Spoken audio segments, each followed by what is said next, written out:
So my advice is stay the course. And my second word of advice is evolve. Evolve in this industry. Maybe it's not residential, maybe it's commercial. Maybe it's not commercial, maybe it's development. Maybe it's not development, maybe it's property management. But evolve in this industry is my advice. Things are changing. It doesn't mean you have to leave the industry. It just may mean it's time to evolve and pivot and change and grow. But this industry just, again, gives so many opportunities. I don't think we need to leave it. I think we need to figure out what our special place is in this real estate industry.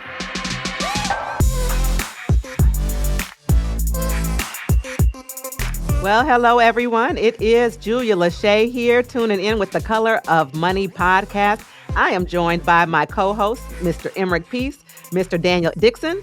And today, we have an amazing guest with us today that I'm very excited to introduce you to. Now, as all of you know, we have been having all of these conversations about building wealth in our community, building Black wealth. And how can you have that conversation, especially in the real estate space, without actually talking to the National Association of Real Estate Brokers? We are joined today by none other than the current president of the National Association of Real Estate Brokers. You know it as NAREB. And this year's president is Dr. Courtney Johnson Rose. I shared with her before we started that the rumor is she's going to save the world. And let me tell you why. I want to read a bit of her bio. And then when I'm done, you'll probably be like, yes, she probably is. Dr. Courtney Johnson Rose is, of course, a businesswoman, real estate broker, investor, educator, and community leader. She is the CEO of George E. Johnson Development, a full-service real estate firm specializing in development services, owner representation, master planning, residential and commercial brokerage services. And she also began her career as a project management consultant. She's a lot of accolades. I don't know how many of them I can actually read, but like I mentioned, she is currently the president of the National Association of Real Estate Brokers. It is the oldest minority trade association in the country, with over 115 chapters. I used to be a chapter president. Emerick Peace used to be a chapter president. And she's running the whole thing. She's also the immediate past chair of the Texas Association of African American Chambers, a whole slew of other things that she's been involved in. She's got a bachelor's degree in economics, a master's degree in community development, a doctorate in organizational leadership, a whole bunch of certifications. I think it would be important that I mention that you're a Delta. I know a lot of people want to make sure that I mention that. Yeah, I'm red on today too. You used to have a show on TV. I can't. What was it called? It was you hosted a real estate show. Real Estate Today. It came on Comcast. Yeah. Yes. And in addition to all of that, and all of the long list of accolades of things you have been in Houston. You were top 40 under 40, top 30 under 30, top 20 under 40, top 25 most influential women in Houston, top 50 most influential women in Women's Magazine of Houston, top 30 most influential women, and a whole bunch of stuff, y'all. She is, like I said, if you haven't been able to tell by now, I think she is qualified to save the world. That's what they say you're going to do. Yeah. So, welcome. Thank you. No pressure, right? Welcome. Thank you so much for having me. I really appreciate it and appreciate reconnecting with you, with Emerick. I'm looking forward to learning more and conversating with Daniel also too. So thank you for having me. I love the name of this podcast. These are good topics to talk about. So I'm excited to be here and engage with all three of you all. Thank you. Well, I'll ask the first question and then I'll stop talking. Tell us about NAREB. What is NAREB, the National Association of Real Estate Brokers? So NAREB is a whole vibe. Let me just say that. It's an organization, but it really is a vibe, a family, a movement, if you will. The National Association of Real Estate Brokers is the premier network of Black real estate professionals. So we are made up of real estate professionals that really encompass the full real estate spectrum. We have appraisers, we have brokers, we have agents, we have inspectors, we have property managers, we have housing counselors, all that are a part of the NAREB Real Estate Network. Organization is 76 years old. So we have a really, really tremendous history. We were started in 1947. Our members are called Realtists because when we were founded, African Americans were not able to become realtors because of discrimination. So the Realtist Network started, and it's literally back in the 40s and 50s, 60s, 70s, before we could be a part of the majority Realtor Association. It's really how African Americans advocated. It's how African Americans bought and sold real estate to each other was through this network of Black real estate professionals. And this network is still going on. It's going strong. It's growing. We are up to 117 chapters across the country. So in most major cities throughout the U.S., we have a Realtist chapter. Our focus over the years has remained pretty consistent, which is increasing Black homeownership and elevating and improving the landscape of the real estate industry for Black professionals. So that includes advocacy and policy, that includes developing key relationships with key entities like the Black church, Black sororities, fraternities. It includes a plethora of things that NAREB does. But at the core of it is we're a trade association, and it's about helping our members do the best that they can do in their individual businesses. I do want to give a shout out to all of our KW Realtists. There are hundreds of you all across the country that are part of the KW family, but that are also part of the NAREB Realtist family. So we appreciate that and have always enjoyed having KW real estate professionals part of the NAREB network too. How do you see the landscape changing right now for Black real estate professionals or Black realtors? How do you see the landscape changing? Like, what do we need to work on to really lock arms and grow in our community and help each other succeed more? Yeah, this is an interesting time, Daniel. You all are, industry professionals. So I know this week in particular has been a very interesting week just for the industry with so many changes with the National Association of Realtors, the big case that was lost in terms of buyer representation, the inflation that we're dealing with, the interest rates that we are dealing with. One of the things that we come out with every year as NAREB is a report called the State of Housing in Black America. So our State of Housing Black America report that we call SHEBA, we're releasing next year, and I've just been reading the draft, next week, and I've just been reading the draft of it. And one of the things that it's showing is that Black homeownership is down. Even Black loan mortgage applications is down. I'll give one example. Black millennials right now, year over year from 22 to 23, applications among Black millennials are down 21%. So you look at that to say, okay, well, we're even losing ground in terms of our community being interested in buying real estate. They aren't applying or trying to buy real estate. What does that mean for us as Black real estate professionals as a community? How do we work together more? And that's really goes to the core of the desire to own real estate, the desire to own homes, and the understanding of it. So when I look at stats like that to say our Black millennial population is 21% down just on mortgage applications and trying to get a home, that tells me we have to sound the alarm as Black real estate professionals. Yeah. We have to go into our communities. We got to be vigilant. We got to be vocal to really talk about the benefits that that homeownership brings, the equity that Black homeownership brings, the financial tool that real estate is. We don't want to lose that in our community. So I think a great way for Black real estate professionals to work together and rally together is really around rallying our community to not miss the value of real estate. And when we look at particular target groups like Black millennials, to make sure that we don't have folks in our community that are eligible, that can buy, but they just don't buy. Because they don't know, or they haven't been pushed, or they haven't been educated. We have a lot of that, for example, in our Black millennial community. Now, Dr. Rose, do you think that the decline in homeownership amongst Black community, do you think that's solely because of education? Do you think it's access? Do you think it's income? Like what area do you think is Yeah. one of the most important areas to? Or why are we here? You know what I mean? Yeah, it's extremely complicated. But why are we here is actually pretty simple.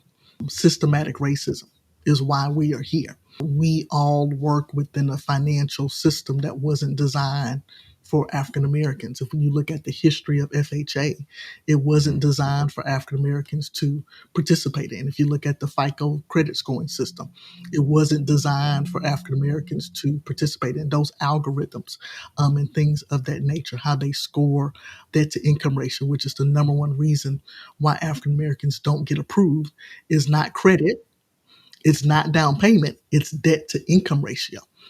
It's lack of assets. So if you don't have a family member or your parents aren't passing on and grandparents and leaving you wealth, then you don't have assets to build upon. The only assets you have are the assets that you and your family are personally building now. You don't have that generational wealth. But if the finance system is built upon people having generational wealth, it's hard for us to participate in it. So if I look at systematic racism, if I look at redlining, if I look at all of these policies, how FHA was actually set up, even though that was 50 years ago, it's hard to catch up. And the systems have not changed to really coincide with the new borrower. Which really, to be honest with you, is a more diverse borrower in this country. But the financing system has not changed and altered to be able to actually catch up with that. One of the things that will come out of the Sheba report next week is a different credit score model. We've looked and done some research on Vantage score for example. Most Black Americans if they were to use Vantage score versus FICO, have a higher Vantage score because of how the algorithm is actually written than we have as a FICO score. But Fannie, Freddie, HUD, etc., they don't accept it. So if they were able to accept another credit scoring system, could more African Americans get approved for a mortgage because of how the algorithms and things are actually built? So it's complicated, but it really goes back to we're all working and living and trying to be successful in a system that wasn't originally set up for us. And at the end of the day, it's really systematic racism that has led us to this point. It's just year over year over year, but it's just hard to catch up when there's a system that isn't particularly designed for some of your challenges. Dr. Courtney Johnson Rose, how are you, ma'am? Good, Brother Peace. Brother Peace. Good to see you. I just want you to know I am renewing my membership with the DC chapter. Yes. I want you to know that. I want you to be clear that. I want you to be clear that. My Friday. I love it. And so, I was thinking about some things, and you were talking about the whole idea of systematic racism. And I'm going to make a comment, and then I'm going to ask you a question. The comment is that's just atypical of the way that we have integrated into society, period. And when I say that, even if you ask questions, right, our syntax and the way that we deal with questions is different from the majority. So sometimes even the answers that we give when they ask questions are not the same answers that they would typically be looking for, because a lot of times we don't interpret it the same way because the syntax is different. And so when you're talking about the systematic racism, part of it is just the dialogue that we have, which locks us out sometimes, because I believe that sometimes people can ask us questions and we don't really understand the question, that we give an answer and it's not the answer that they're looking for. So they automatically assume that we don't know, or it comes to be a different outcome because the person who we're talking to did not understand the syntax that we're delivering, and vice versa. Anyway, so yeah, that whole systematic thing, absolutely. I want to ask you a question about the wealth tour. So we're talking about home ownership rates going down. We're talking about the millennials not being, millennial and X, not being, millennial and Z, not being engaged in the home buying process or even seeking that process. How is the wealth tour going to address that? I'm just curious as Yes. how to attract Yes. that demographic, because I have some history. So how do we attract that demographic and the whole idea of Yes. the wealth tour? Yes. Definitely so. So I'll back up a little bit, Emerick, and just kind of share the reasons for the wealth tour. It's really three main reasons. One is Well, NAREB first, over the let me just past. interrupt and ask, what are y'all talking about? What is the wealth tour? For our listeners who are listening, you just jumped in on a wealth tour. That's We didn't true. know you were on What is the tour. wealth tour? We don't know what the tour is. What what I what is love the it. wealth tour? Okay, so you can first go to NAREBBlackWealthTour.com, NAREB BlackWealthTour.com, to learn about the wealth tour. So the wealth tour is a series of stops that NAREB will make, and we're up to 100 cities that will have the experience of the wealth tour. And the wealth tour are 4 to 6 hour Saturday events designed in our community, specifically curated in Black venues. We either go to a Black church, a Black community center, somewhere that's a landmark in the Black community, so our community is comfortable being there. It's a housing expo. So we have booths and we have prizes and we have raffles and it's fun, and the radio stations out there. We have commercials. We did a billboard in Houston for it, etc. So you come, you experience booths, you experience the whole expo. But we also have classes. So we have a series of classes that we do throughout the day. One of the classes is what to do with Big Mama's house. We have a very serious problem in our community on heirs property and passing property along. We are very blessed, NAREB, to have an MOU partnership with the National Bar Association, which is the Black lawyers. They were founded in 1925. And we've curated this course with the National Bar of what to do with Big Mama's house, where the Black realtors and the Black lawyers work together to educate the community on how to properly pass along property, how to work with your family members, how to buy a family member out that doesn't want the property when you want the property. How do you go find the deed to the property? How do you find out if there's still a mortgage on the property? All of these things that our community is kind of plagued with in terms of not understanding. We have a course with the Black lawyers and the Black realtors to be able to share this with our community. We do ABCs of home buying. We do Show Me the Money, which is about down payment assistance. We have a class for sellers. I have Equity Now What? We talk about reverse mortgages. We talk about HELOC loans. We have the loan process. We have shown that Black women are 3 times more likely, our data has shown Black women are 3 times more likely to get a subprime loan. That means Black women are leading the charge, they're buying houses, but they aren't educated on the loan process, how to shop for a loan. People always wonder how many times can I get my credit pulled and it not affect my score to shop for a loan. So we talk about all of those things through our series of courses. And we have a class every hour on the hour. We have a class that we have introduced through 2 of our members out of Houston called Black Men Buy Houses. In Houston, we had 400 Black men show up to learn how to buy a home. It was amazing experience to actually see. So we have the expo piece, we have the classes throughout the day, and the third piece, the most important piece, are the one-on-ones. Every consumer that attends the Building Black Wealth Tour has the opportunity to meet one-on-one with a real estate professional, one-on-one with a Black lawyer, one-on-one with a lender, get pre-approved on the spot, or one-on-one with an NID housing HUD counselor. So we have the opportunity to be able to sit one-on-one with our community, address questions. We do these in 20-minute increments to make sure that we're moving through the crowd.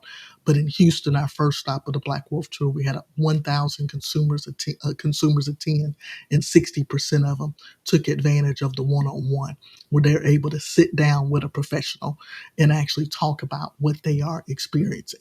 So we are doing this as a tour, and we're doing this session, the 10 to 3 Saturday sessions with all the workshops, all the classes, all the expos in 100 cities across the country with our local chapters. So NAREB has local chapters in most major cities. Our chapters are hosting as part of the Building Black Wealth Tour. We have 100 chapters that are hosting. Now, NAREB's job as part of that, because our local chapter does the heavy lifting, the hosting, the education, the courses. Our job as NAREB is to do the marketing, is to be able to tell our community about the Building Black Wealth Tour, is to be able to really sound the alarm on why this is important, why do our community needs to show up. So with that, we're very blessed to have several Black tour partners. So our first partner, Emerick, you will love this, is Alpha Phi Alpha Fraternity Incorporated. So A Phi A is a tour partner with us. We also have Delta Sigma Theta Sorority Incorporated, my favorite sorority on earth, is a part of the tour with us. So all of the Delta chapters want to participate in the tour and be a part of that with us to push their members to be able to get the education. Phi Beta Sigma Fraternity is a tour partner with us. Church of God in Christ is a tour partner with us. The National Bar Association of Black Lawyers is a tour partner. The National Newspapers Association, which is the Black Press, is a tour partner with us, as well as the African American Mayors Association. So in most cities where there's an African American mayor, the mayor will serve as the honorary host or chair of the tour date with us. For example, in Houston, our honorary chair was Mayor Sylvester Turner, who utilized his network and his Facebook page and resources to be able to actually push the tour. In Birmingham, Alabama, our second stop, Mayor Randall Woodfin is our honorary host. When we go to Charlotte, Mayor Vi Lyles, who's a Black mayor, is our host of the tour. So we're able to connect in with the African American Mayors Association also too for this tour. So we are excited to have the community a part of the tour with us, other groups that are focused on building Black wealth, other groups that have consumers and Black professionals. If you look at the Divine Nine Greek community, that's over 2 million Black college educated professionals. But we want to be able to connect into that Divine Nine group, like the Alphas, like the Deltas, to be able to invite them to be a part of the tour. So our goal with the tour is two-part. One is to inspire our community and educate them for buying real estate. We realize that that's critical. Education is needed. So that's our first goal. And our second goal is to position NAREB, the National Association of Real Estate Brokers, the Realtors, as the trusted advisor and the voice of Black real estate in our communities. So again, the tour will be going on for the next 2 years. NAREBBlackWealthTour.com to get more information. But it has been exciting for us. Our members are excited. The community's excited. And we're prayerful that we will change lives through the Building Black Wealth Tour. That's amazing. And I mean, the resources, the help, this is exactly what we're trying to do with this podcast, which is get the information out there. Now, I think one of the biggest challenges we have with young people, Dr. Rose, is engagement. How do we increase the engagement to the resources to then allow you to actually take action? Because those are the listeners. There's all the resources are out there. There's a bunch of stuff out there nowadays. But how do we get these young people to plug in and engage themselves in changing their lives? Yeah, so that has been one of the things that I think is NAREB's secret sauce with this tour. We've been very blessed, and as a vice president with NAREB, the pillar that I oversaw was faith-based and community engagement.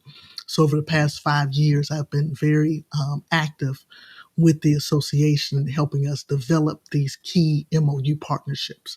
The partnership with the Alphas, the partnership with the Deltas, the partnership with the Church of God in Christ, the partnership with these key organizations. And really, that's the key.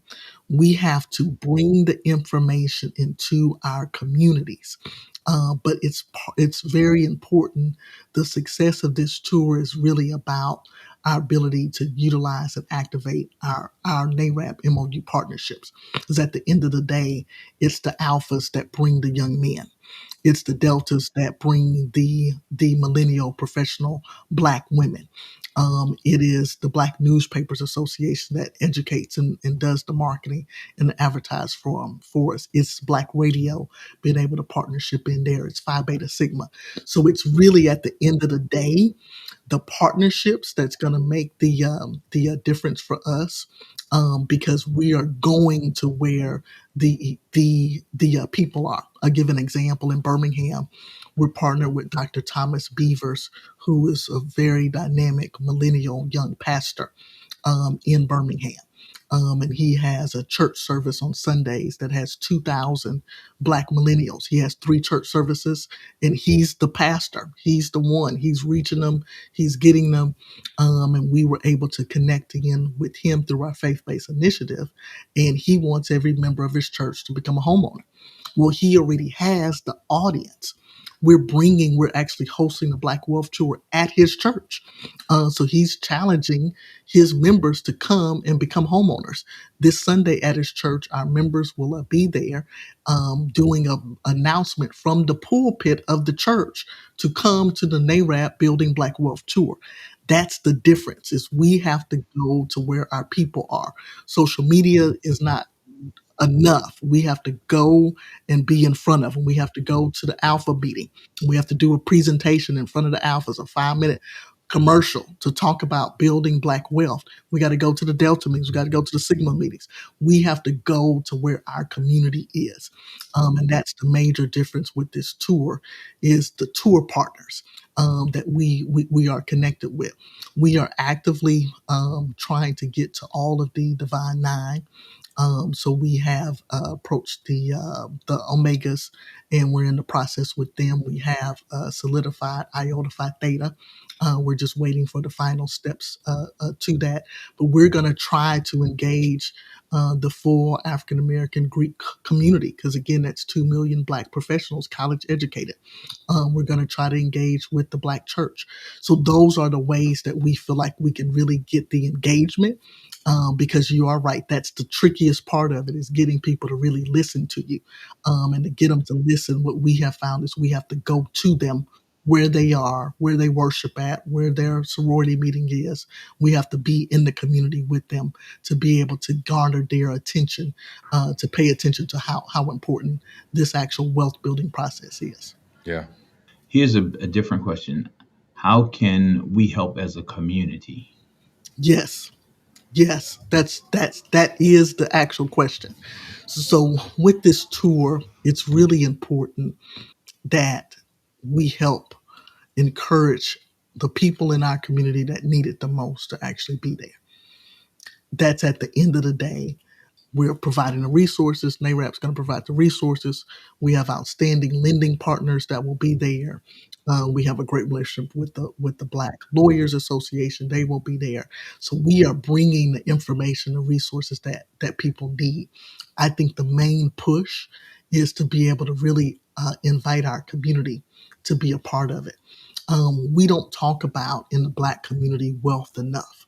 It's not what we're going into Thanksgiving season and Christmas season. Most of us don't go to our Thanksgiving dinner saying, hey, what's up on Black wealth? Are y'all thinking about it? Are you focused on it? Are you doing stuff? What are you doing for the wealth building of your family? It's not what we talk about in our communities. We don't talk about, have you bought a house yet?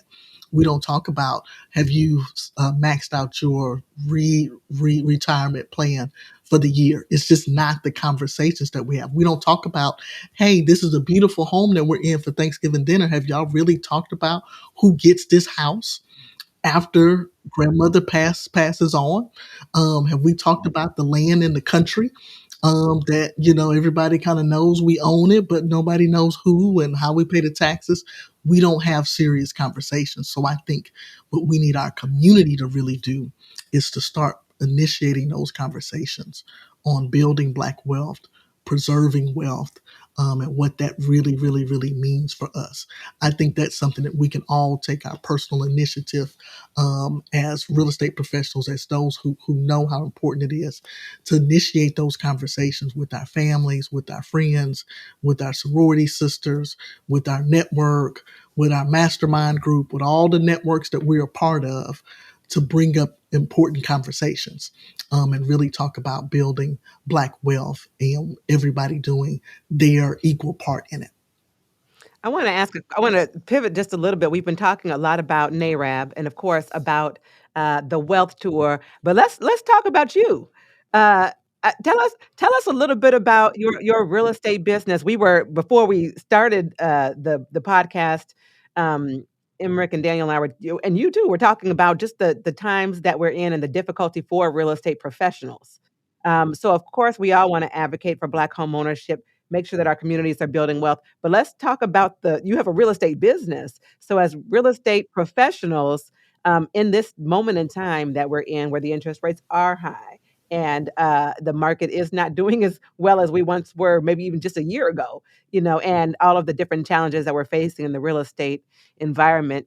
What advice or suggestions would you have for just the entrepreneurs? You've run a number of businesses, you've overseen a number of businesses, so I'm sure you've seen challenging times.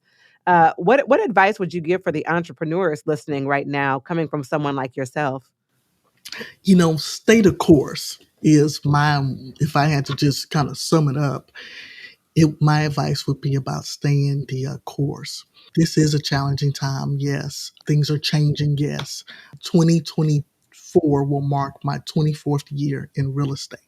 I graduated from college in 2000, and I'm a real estate baby. I'm a second generation. So what we do in my family is you go get your real estate license.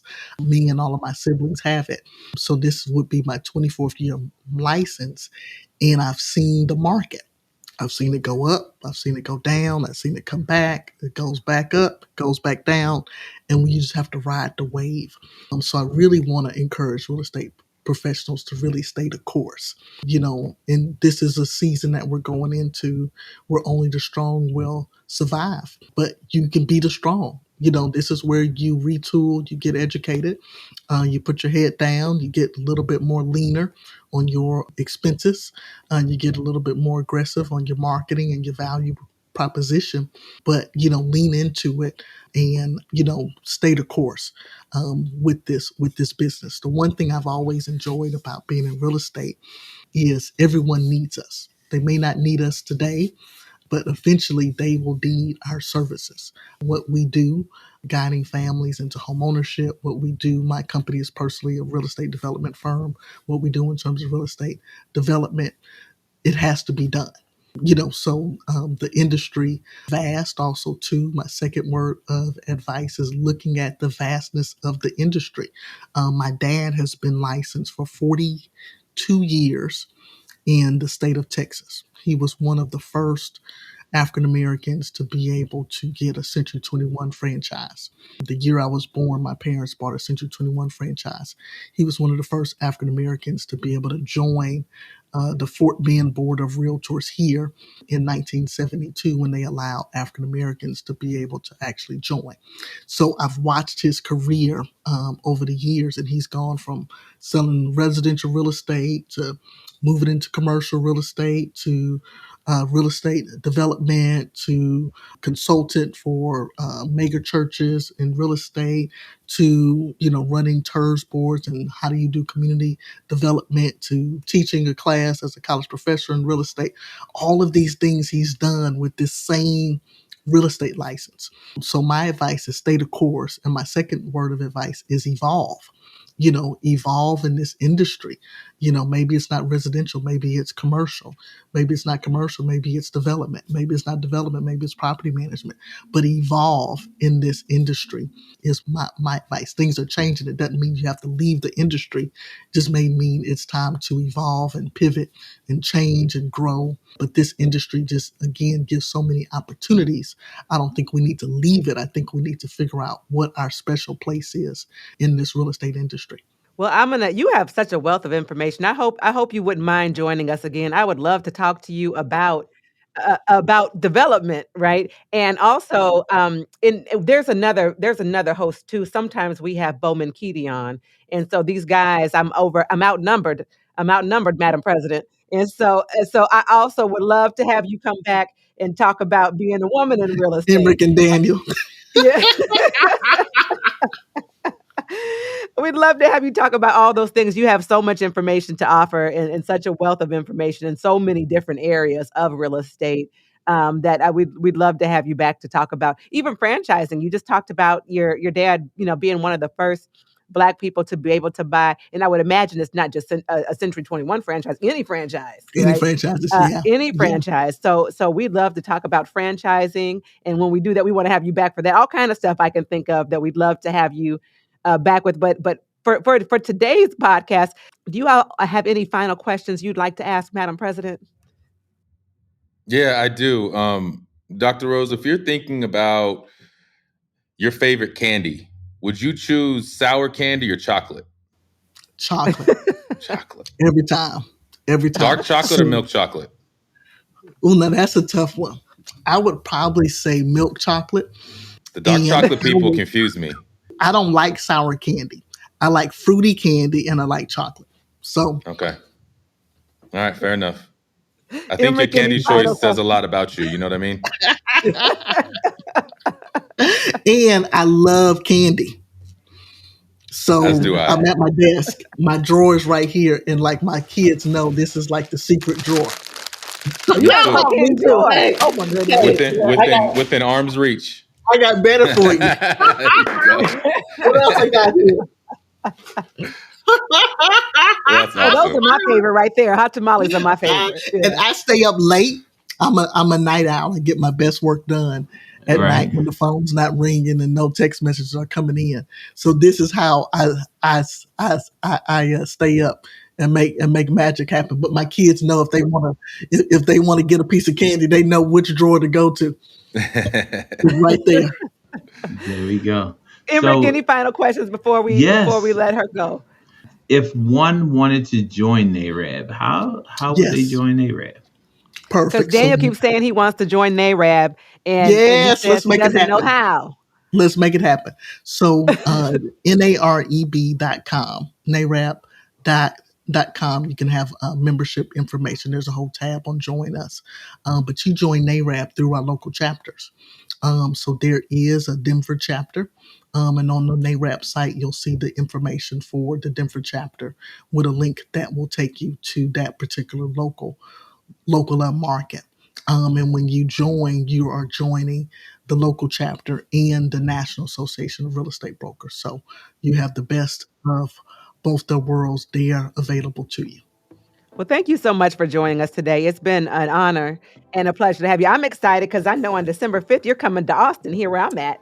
Yes, I will be there. I look forward to it. Yeah, we'll see you soon. But thank you for joining us. Thank you, Emerick. Thank you, Daniel. And thank you to our listening audience. Until next time, y'all. We'll see you later. Thank you. Thank you. Cheers, y'all. Thanks. Follow the Color of Money podcast today and get notified when new episodes are released weekly. Be part of this transformative listening experience. This podcast is for general informational purposes only. The views, thoughts, and opinions of the guest represent those of the guest and not KWRI and its affiliates, and should not be construed as financial, economic, legal, tax, or other advice. This podcast is provided without any warranty or guarantee of its accuracy, completeness, timeliness, or results from using the information.